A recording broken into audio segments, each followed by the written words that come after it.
Back in the early 90s, when I was a teenager, I met John at a party through my friend Cindy. John was an old high school friend of her brother, and he was in town for a short visit. I was 16, and he was 21. I thought John was cute, and he was definitely flirting with me. He lived halfway across the country in the United States, so I figured I would never see him again when he left. But then he asked for my address and phone number so we could keep in touch. My 16-year-old self was giddy. This hot 21-year-old guy wants to stay in touch. Hell yes, you can have my info. I should also note that I'm a very mature 16-year-old because I have 5 older siblings, with only 9 years between me and the eldest. I never saw the creepy in the 21-year-old guy hitting on a 16-year-old girl. Others did, but I ignored their criticism. As soon as John got home, he called me long distance. Then letters started arriving, sometimes several per week. Soon, a letter arrived with stamps all over it, indicating it was mailed from jail. He got into some trouble he refused to talk about, but said he wouldn't be in jail because he was innocent. Months go by, and John was still writing at least once a week. I was living with my parents, but they were never home in the afternoon. I always got the mail when I got home from school, avoiding them seeing the prison stamp letters being sent to their 16-year-old daughter. The letters started getting more personal. He drew me pictures. He wrote poems. He went on and on about what kind of life he wanted. He asked me to send pictures. Then he asked to send sexier pictures. I wrote to him every 2 weeks or so, not nearly the amount of letters he was sending me. One day, John calls and says he's out of jail for the time being, but he still had to go to court for some nonsense, so he might get locked up again. I tried to find out why, but he chose not to tell me.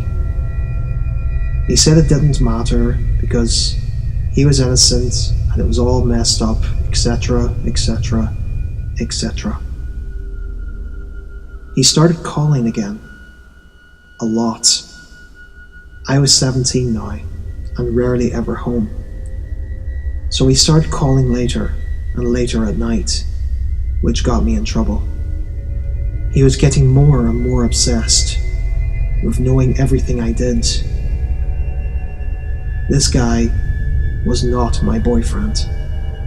I never said he was, and we even discussed guys I liked and dates I went on. But he totally changed his attitude this time.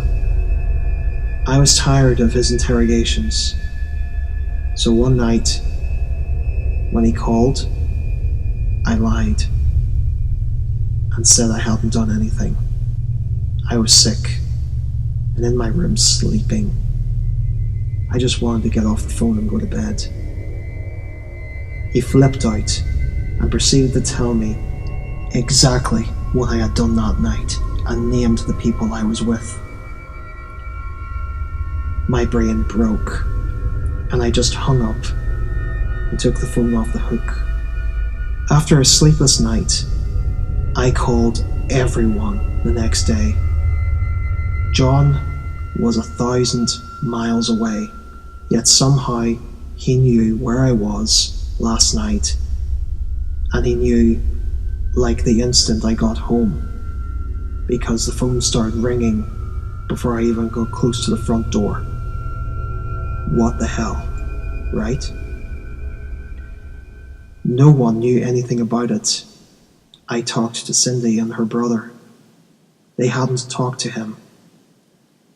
Her bro said they were old high school buddies. but I hadn't really known the guy for years and didn't know what the heck I was talking about.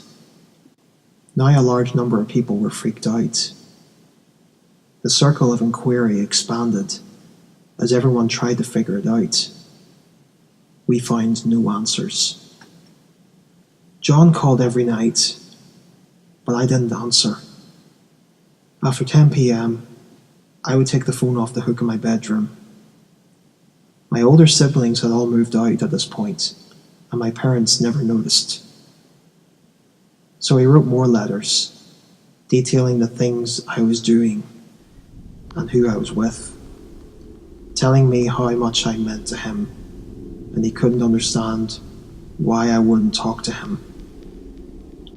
The letters were still postmarked from his home state, and the calls still coming from his area code, so I was pretty sure he wasn't in town. But how the hell was he getting this information? I continued to ignore his calls and didn't write back. I was hoping he would get bored and give up. I didn't want to get the cops involved because I didn't want my letters to him being dragged into anything because I told him some personal stuff I didn't exactly want other people reading.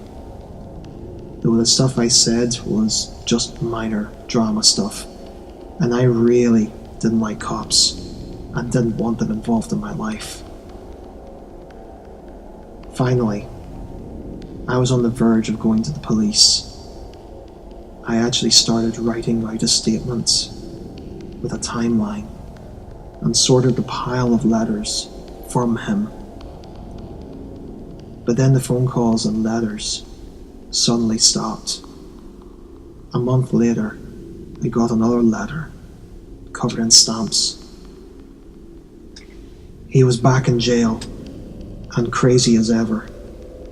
It was like 20 pages, front and back, wall to wall, pure batshit crazy with doodles covering every square inch of paper.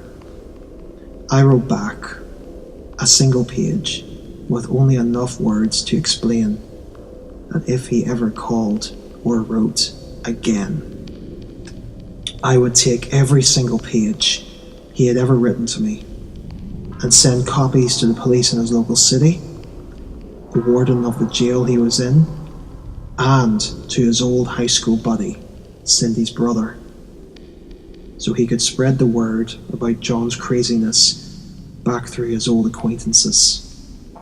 I never heard from John again. I also never figured out how he was stalking me either.